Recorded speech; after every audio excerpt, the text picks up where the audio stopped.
Halo, ketemu lagi di Skylight Channel. Pada kesempatan kali ini, saya akan mengunboxing dan mereview IEM terbaru dari Knowledge Zenith, yaitu DQ6. IEM ini memiliki jumlah total 6 buah dynamic driver. Jadi 3 dynamic driver di tiap sisinya. Sekarang kita unboxing dulu ya. Saya membeli IEM ini yang tanpa kabel, karena saya sudah memiliki beberapa kabel KZ yang ber-Type C. Karena tanpa kabel, jadi harga juga lebih murah, sekitar 60-70 ribu dari harga normal. Yang pertama yang kita dapat adalah buku petunjuk.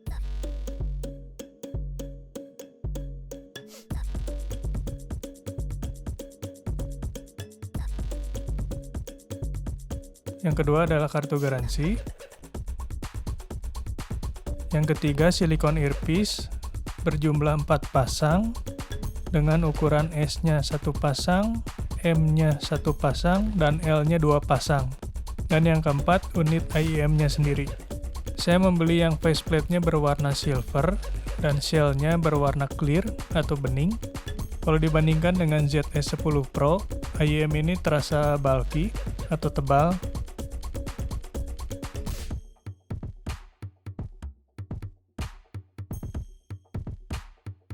Karena saya membeli yang tanpa kabel, untuk pengetesan ini, saya menggunakan kabel KZ Gold Silver Mix yang ber-Type C, sesuai dengan konektor IEM-nya.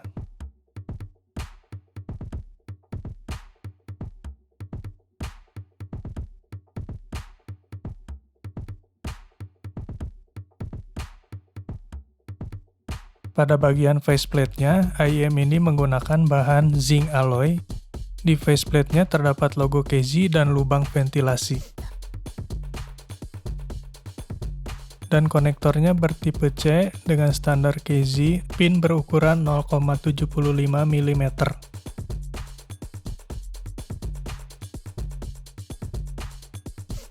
Sekarang kita buka dulu earpiece-nya.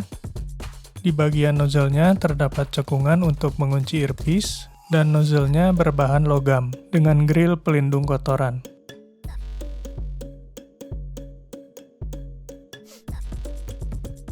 Pada bagian shell-nya ini terbuat dari bahan resin.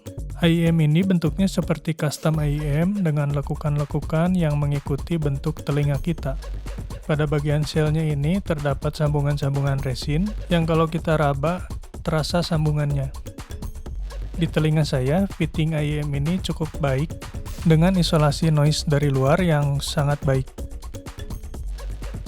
Karena di bagian nozzle-nya ini cukup menonjol, mungkin penggunaan earpiece seperti Comply T400 kurang cocok karena terlalu panjang.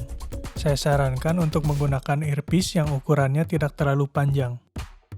Berat IEM ini menggunakan earpiece dan tanpa kabel, yaitu 14 gram. Sekarang bisa kita lihat frekuensi responsnya, low dan mid-nya cukup balance. Hanya ada sedikit penurunan di 500 Hz. Pada bagian high mid-nya di 2200 Hz, cukup menonjol walaupun tidak terlalu mengganggu. Untuk bagian high-nya, saya rasa cukup saja, tidak terlalu tajam atau tidak terlalu roll off juga. Tuningnya cukup berbeda dengan IEM KZ yang menggunakan balance armatur.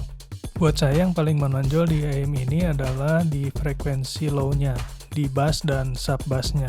Terasa punchy dan deep.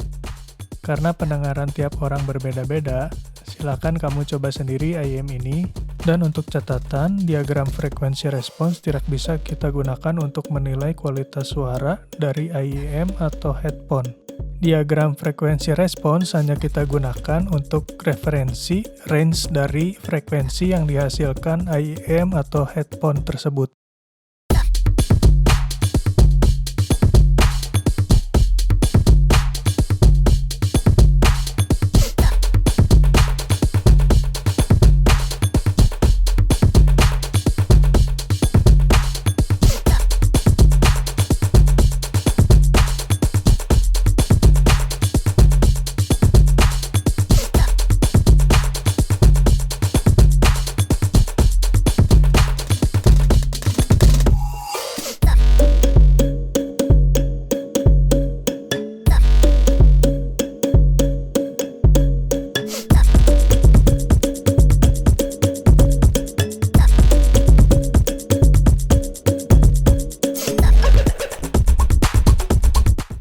Buat teman-teman yang udah nonton sampai akhir, untuk mendukung channel ini, please like, comment, and subscribe. Thank you.